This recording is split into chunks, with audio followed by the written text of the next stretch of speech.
Un neilgi pēc tam es ieraudzīju, ka pie zālēm slēpjas mence.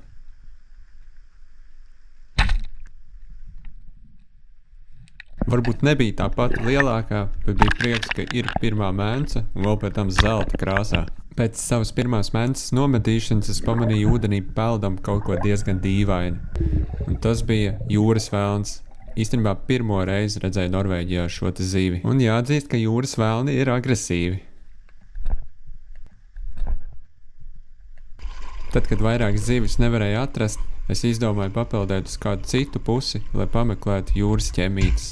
Interesants fakts par ķemītēm ir tas, ka tās var iegūt tikai nirēji.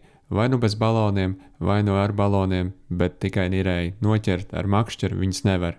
Un tāpēc, atgriežoties ostā, vienmēr makšķerniekiem ir liela interese par šiem skaistajiem gliemežvākiem, kā arī par pašām ķemītēm, jo tā ir diezgan dārga delikatese. Ķemītes var atrast dažādos dziļumos, sākot no 3 un 4 metriem, ja paveicas, bet pārsvarā ap 10 metriem, līdz kādiem 15. Tas, protams, atkarīgs, cik dziļi tu pats vari ieniet.